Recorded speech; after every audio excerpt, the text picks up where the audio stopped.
माता वैष्णो देवी में लैंडस्लाइड हुआ, रियासी में हुआ, रामबन में क्लाउड बर्स्ट, डोडा में क्लाउड बर्स्ट, जम्मू में बाढ़।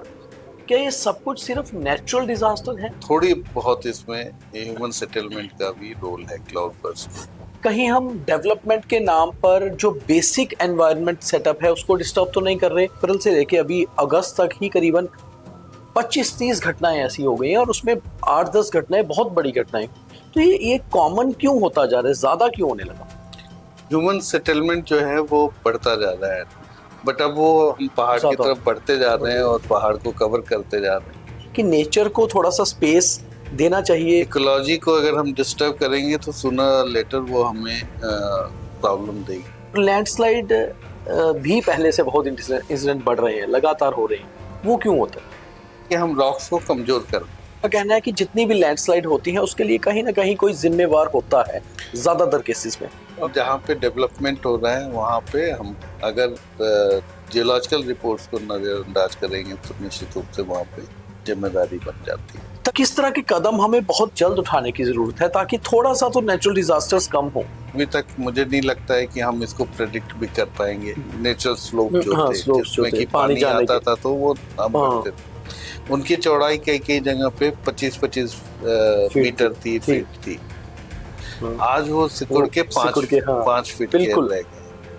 जो एडमिनिस्ट्रेशन है यहाँ पे वो जब ये चीजें हो रही हो तभी इन चीजों को रोक देना चाहिए।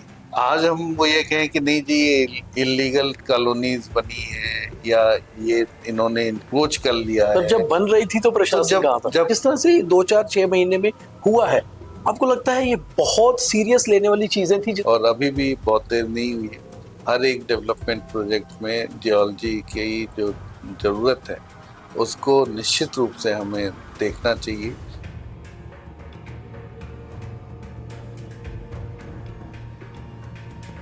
पिछले 3-4 महीनों में अगर कोई सबसे ज्यादा नेचुरल डिजास्टर की घटनाएं हुई हैं तो वो हुई है क्लाउड बर्स्ट, बादल फटना, और उसके बाद फ्लैश फ्लड्स, अचानक बाढ़ आना।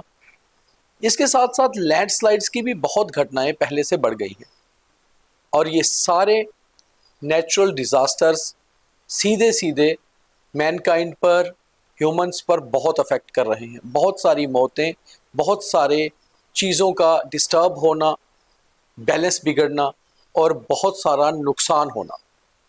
इसके पीछे कुछ ना कुछ तो कारण होंगे।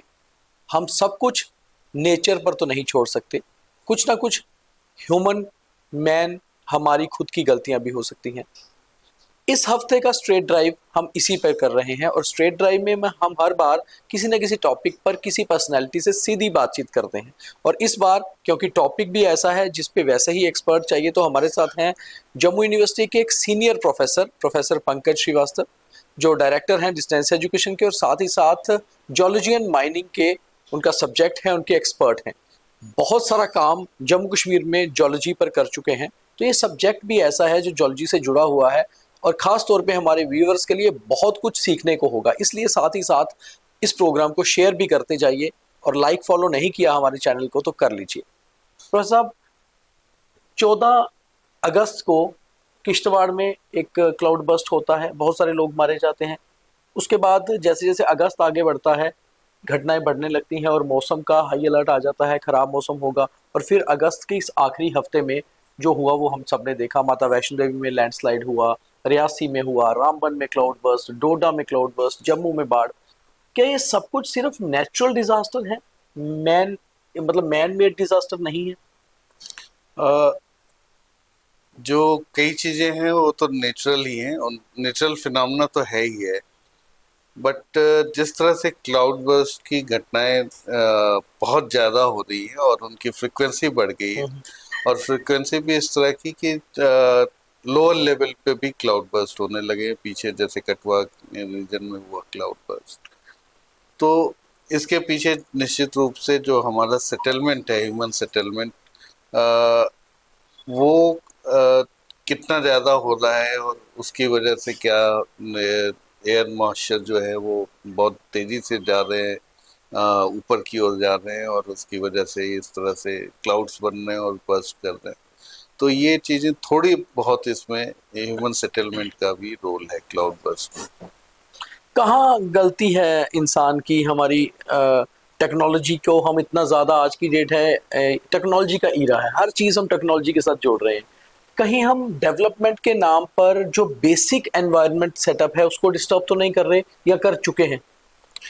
देखिए, डेवलपमेंट जो है वो बहुत जरूरी चीज है। हम आदम काल में तो नहीं रह सकते, तो डेवलपमेंट एक सिविलाइजेशन का हिस्सा है। लेकिन डेवलपमेंट एक सस्टेनेबल डेवलपमेंट हो, उसके लिए जरूरी ये है कि जितनी भी साइंटिफिक रिपोर्ट्स हैं, जो जियोलॉजिकल रिपोर्ट्स हैं और जियोलॉजिकल स्टडीज के साथ जो चीजें चल रही हैं, उनका ध्यान देना बहुत जरूरी है। उनको इग्नोर करके अगर आप कोई भी डेवलपमेंट करेंगे तो निश्चित रूप से वो आने वाले समय में हादसे में बदल सकती हैं। और बहुत सारी लैंडस्लाइड्स जो है उसका एक रीजन है कि रोड नेटवर्क्स, और उसकी वजह से ब्लास्टिंग भी हम करते हैं रोड बनाने के लिए। तो ब्लास्टिंग वगैरह करने से निश्चित रूप से रॉक्स थोड़ी सी वीक होती है, और उसके ऊपर अगर सडन आपका रेन, एक्सेसिव रेन्स अगर हो जाए तो उसमें भी उनका स्लाइड करने का बहुत चांस बढ़ क्लाउड जाता है। बर्स्ट और लैंडस्लाइड्स, यही ज़्यादा घटनाएं हुई हैं जिसने एकदम में बल्क में मतलब इंसानी जानें ली हैं। ये दोनों चीज़ें हैं तो अलग अलग, क्लाउड बर्स्ट अलग है, लैंडस्लाइड अलग है, ये दोनों चीज़ें क्या होती हैं बेसिकली, जो एक ले मैन है उसकी समझने के लिए बहुत ज़रूरी है। तो ये क्लाउड बर्स्ट अगर मैं आम भाषा में बताऊं तो क्लाउड बर्स्ट ऐसी चीज है कि बारिश का एक छोटे अंतराल में, समय अंतराल में और छोटे से एरिया में बहुत ज्यादा बारिश का हो जाना। नॉर्मली हम ये मानते हैं कि अराउंड 100 mm या 10 सेंटीमीटर पर आवर अगर बारिश हो जाए एक छोटे से एरिया में तो उसको हम क्लाउड बर्स्ट कहते हैं। अच्छा, ऐसा नहीं है कि बादल एकदम से फट के पानी नीचे आ जाता है, नहीं लोगों को ही नहीं, लगता, अच्छा ये तेज बारिश ही क्लाउड बहुत बर्स्ट? तेज बारिश, अच्छा, और एक छोटे से एरिया में वो बहुत तेज बारिश हो तो उसको हम कहते हैं क्लाउड बर्स्ट। और बारिश का भी जो रेट है वो अराउंड 100 mm पर आवर है, हो तब होता है, तो उसको हम क्लाउड बर्स्ट कहते हैं। अब ये क्लाउड्स बारिश क्यों होती है ये सभी को पता ही है, लेकिन फिर भी जो क्लाउड्स बनते हैं वो नेचुरल फिनोमेना जी। है। एक इसको हम हाइड्रोलॉजिकल साइकिल भी कहते हैं, जिसमें कि पानी बरसता है, फिर नीचे आता है, फिर इवेपोरेट होता है, फिर वो ऊपर जाता है, क्लाउड बनता है और फिर से बरसता है, तो ये एक सर्कल बनाता है।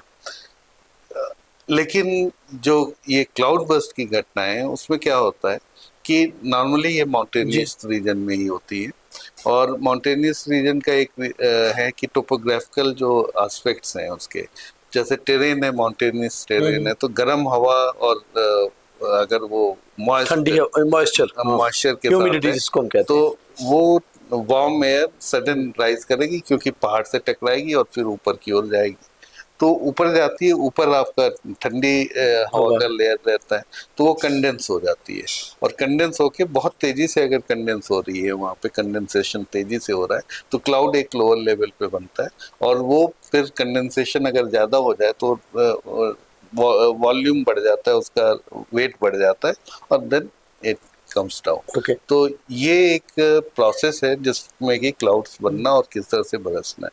अब ये क्लाउड एक लोअर लेवल पे ही बन के और फिर से सडन बहुत ज्यादा बरस जाए तो वहां पे हम क्लाउड बर्स्ट कभी कभार सुना जाता था कि क्लाउड बर्स्ट हुआ और बहुत एक टेरराइज चीज होती थी कि पहाड़ पे हुआ, क्योंकि हमने सुना था 2014 में, 13-14 में जब केदारनाथ में हुए थे कि क्लाउड बर्स्ट हुए थे, जलजला आया, उसके बाद लद्दाख में हुआ। जैसे इस साल 2025 में अगर हम अप्रैल से बात करें, अप्रैल से लेके अभी अगस्त तक ही करीबन 25-30 घटनाएं ऐसी हो गई हैं, और उसमें 8-10 घटनाएं बहुत बड़ी घटनाएं हुई। तो ये कॉमन क्यों होता जा रहा है, ज्यादा क्यों होने लगा? ह्यूमन सेटलमेंट जो है वो बढ़ता जा रहा है अगर आप देखें, पहले ह्यूमन सेटलमेंट हमारा पहाड़ पे बहुत कम हुआ करता था, बट अब वो हम पहाड़ की तरफ बढ़ते जा रहे हैं और पहाड़ को कवर करते जा रहे हैं, तो निश्चित रूप से उससे टेम्परेचर डिफरेंस तो पैदा होगा, और वो क्रिएट करेगा एक मॉइस्ट वार्म एयर को ऊपर बढ़ने के लिए। तो उसकी वजह से ही थोड़ा सा मुझे ऐसा लगता है कि ये एक रीजन हो सकता है जिसमें कि इस तरह के सेटलमेंट जहाँ पे हैं थोड़ा वहाँ सा पे कॉमन cloud बन जाता पब्लिक तो इसकी बात हर रोज अपने ड्राइंग रूम में या बाहर बैठ के लोग बहुत चर्चा कर रहे हैं जब से ये घटनाएं होने लगी है कि देखिए हम नेचर को डिस्टर्ब कर रहे हैं, फिर वो तो रिवर्ट होगा, डिस्टर्ब करेगी। आप एक एक्सपर्ट हैं, आप भी ये चीज़ मानते हैं कि नेचर को थोड़ा सा स्पेस देना चाहिए, पहाड़ों को ज़्यादा पॉपुलेटेड नहीं करना चाहिए, वहाँ ज़्यादा बिल्डिंग्स इमारतें नहीं बनानी चाहिए, काटना छाटना नहीं चाहिए? निश्चित रूप से इकोलॉजी को अगर हम डिस्टर्ब करेंगे तो सूनर लेटर वो हमें प्रॉब्लम देगी। और इकोलॉजी को एक सस्टेनेबल डेवलपमेंट के नज़रिए से अगर हम जाएंगे तो डिस्टर्ब भी करें लेकिन सस्टेनेबल वे में करें, जिसमें कि दोनों ही नेचर और human, we are also part of nature. Nature बिल्कुल, तो हम कुदरत का हम हिस्सा हैं। भी उसी का हिस्सा हैं, हम एक छोटा सा पार्ट हैं उसके। तो हम दोनों को साथ मिलके रहना है। तो इसलिए ऐसा नहीं है कि हमारे बहुत सारे ऐसे काम ऐसे ना हो जिससे कि नेचर के डिस्टर्ब हो और फिर वो हमारे साथ हमारा बदला लेगी, नहीं है, क्योंकि हम बहुत छोटा पार्ट हैं, हमारे जैसे बहुत सारे जीव बिल्कुल। जंतु और वो हैं। तो इसलिए उस चीज को, उस रेस को ये नहीं समझना चाहिए कि हम सुपर हो गए और अपने आप को बहुत ज्यादा इंटेलिजेंट समझ के नेचर के साथ खिलवाड़ कर ले।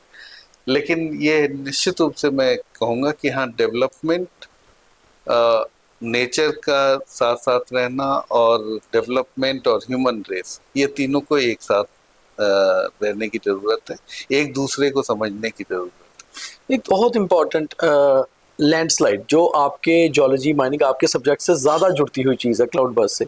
लैंडस्लाइड क्या होता है? और लैंडस्लाइड भी पहले से बहुत इंसिडेंट बढ़ रहे हैं, लगातार हो रहे हैं, वो क्यों होता लैंडस्लाइड्स तो कई रीजन से जी। लैंडस्लाइड के, और उनमें से एक रीजन ये है कि जो रॉक्स अगर वीक हैं है?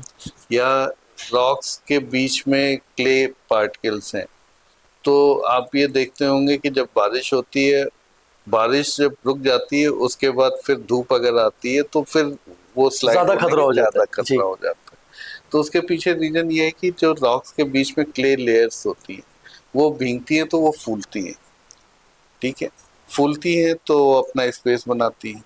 उसके बाद सडन अगर वो सूखेंगी तो फिर से कॉन्ट्रैक्ट होगा, तो वो इस तरह के साथ एक प्रेशर बनता है और फिर जी। वो रिलीज होता है, तो वहां से स्लाइड होने के चांसेस ज्यादा हो जाते हैं उस सरफेस के अलावा।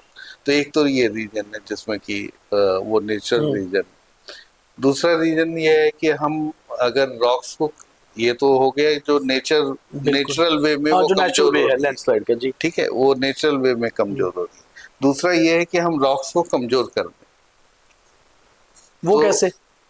वो जो हम रॉक्स को कमजोर करने का तरीका है वो ये है कि जब हम रोड्स बना रहे हैं, तो रोड्स बना रहे हैं तो हम ब्लास्टिंग करते हैं। निश्चित रूप से हम बहुत ही एक सेटल वे में ब्लास्टिंग करते हैं, जितनी ज़रूरत होती है उतनी ही करते हैं, लेकिन उससे भी वो रॉक्स वीक होती हैं, उनमें जॉइंट्स क्रिएट होते हैं, तो उसकी वजह से भी रॉक्स वीक हो रही हैं आपकी।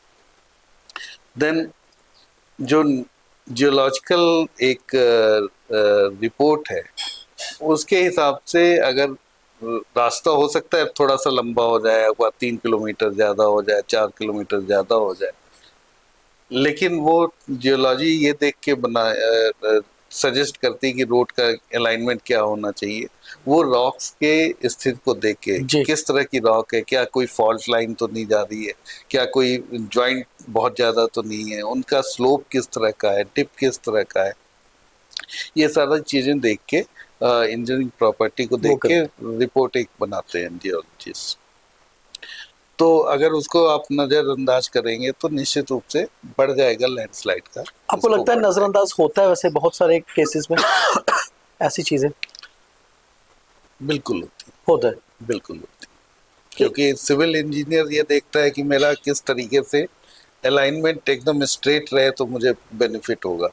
जियोलॉजिस्ट ये देखता है कि अलाइनमेंट थोड़ा सा चाहे चेंज भी हो मगर सेफ रहे, लेकिन सेफ रहे। तो वो दोनों में एक कंट्राडिक्शन होता है, और क्योंकि वहाँ पे पैसा इन्वॉल्व है कि किस तरीके कम से कम अमाउंट में सड़क अच्छी बन जाए हमारी, निश्चित रूप से उस समय तो बन जाएगी, लेकिन आने वाले सालों में हो सकता है वो वहाँ पे खतरा तैयार कर लैंडस्लाइड्स देगी हो आपके जाए लिए। और तो नए कहीं ना कहीं आपका लैंडस्लाइड्स। कहना है कि जितनी भी लैंडस्लाइड होती है उसके लिए कहीं ना कहीं कोई जिम्मेवार होता है ज्यादातर केसेस में। अ, सभी लैंडस्लाइड्स के लिए नहीं, कुछ लैंडस्लाइड्स के लिए नेचुरल लैंडस्लाइड्स हैं, वो होंगी ही होंगी, उसमें आप रोक नहीं सकते उनको। लेकिन जहाँ पे डेवलपमेंट हो रहा है वहाँ पे हम अगर जियोलॉजिकल रिपोर्ट्स को नज़रअंदाज करेंगे तो निश्चित रूप से वहाँ पे जिम्मेदारी बन जाती है। तकरीबन जो रोड्स बनती हैं, प्रोजेक्ट्स बनते हैं बड़े बड़े, प्रोफेसर साहब, उसमें क्या जियोलॉजिस्ट्स को प्रॉपरली जो है बीच में रखा जाता है, उनकी रिपोर्ट्स पे ध्यान दिया जाता है? अ, जो लॉज हैं उसके हिसाब से निश्चित रूप से उनका ध्यान देना ही है, और उन रिपोर्ट्स ली भी जाती है।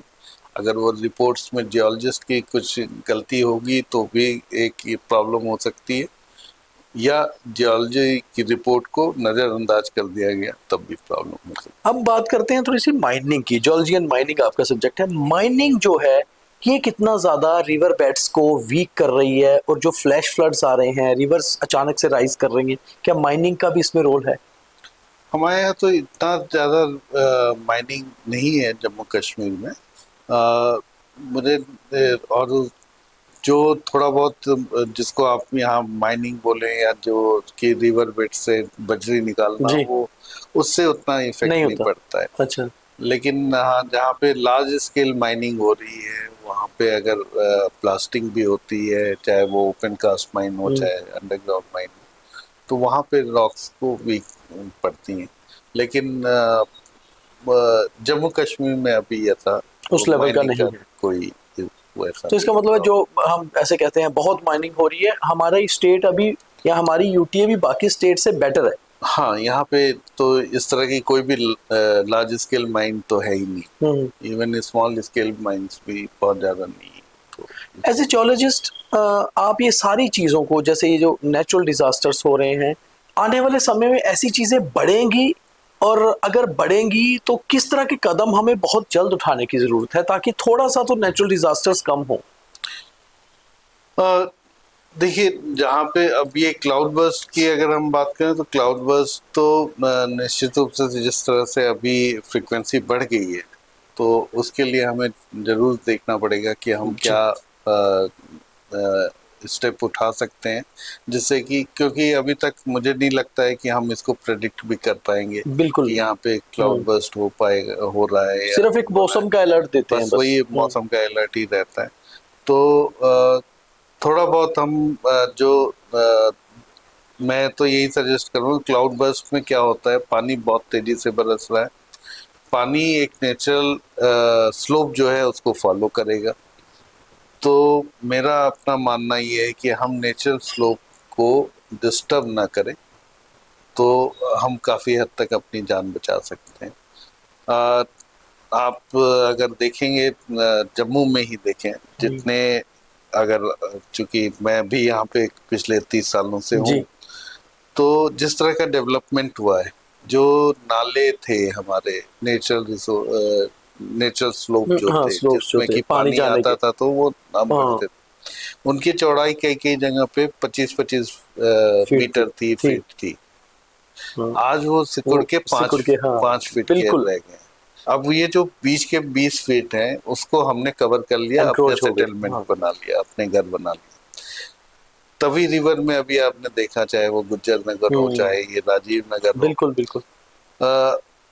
स्लोप के ऊपर हम जाके अपना मकान हाँ, बना वहां लिए, तक इमारतें बन गई, बिल्कुल। रिवर बेड के तक हम पहुंच गए। तो इन चीजों को अगर हम देख रहे, हम हमें लगता है कि नहीं यार, 10 साल तक पानी नहीं आया तो अब क्यों आएगा। अब क्यों आएगा? तो जब ये ऊपर कहीं क्लाउड बर्स्ट हो गया, अचानक से बारिश आ गई, तो निश्चित रूप से वो पानी नीचे आएगा और वो नेचुरल स्लोप को लेगा।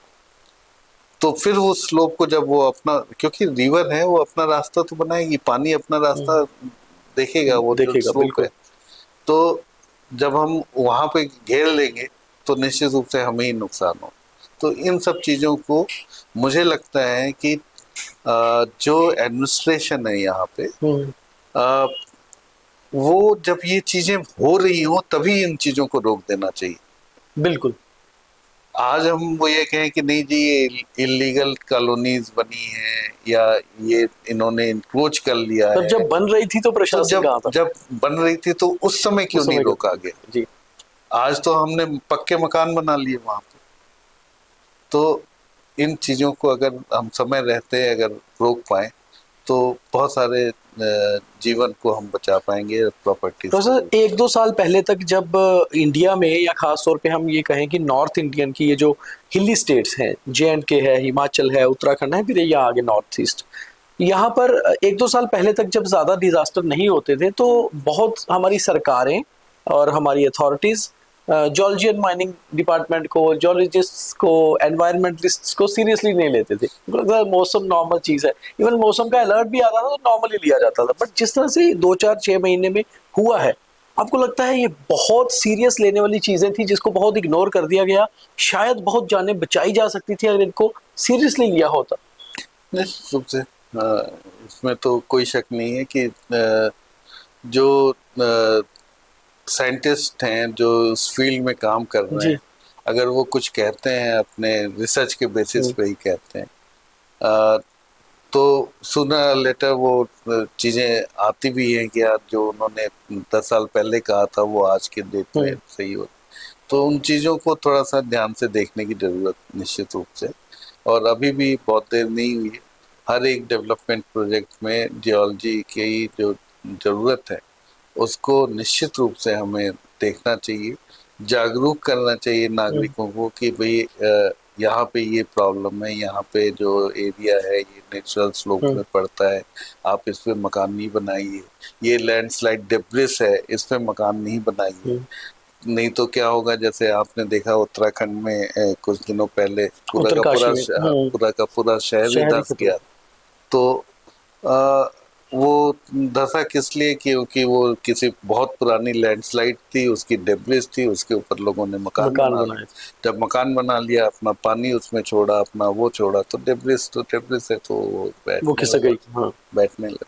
तो इसी तरह से रामबन में भी एक बार ऐसा हुआ। तो ये चीजें जो है थोड़ा सा हमको ध्यान से देखने की जरूरत है, और निश्चित रूप से लॉज तो है ही, लॉज में कोई कमी नहीं, उसकी इम्प्लीमेंटेशन थोड़ा सा गवर्नमेंट्स को भी एक नेचुरल डिजास्टर्स वाली चीज़ों को लेकर एक स्पेशल कुछ सर्वे कुछ करने की ज़रूरत है जिसमें जियोलॉजिस्ट्स को भी इन्वॉल्व करना हो। आपको लगता है कुछ ऐसे सेंटर्स बनाने की ज़रूरत है?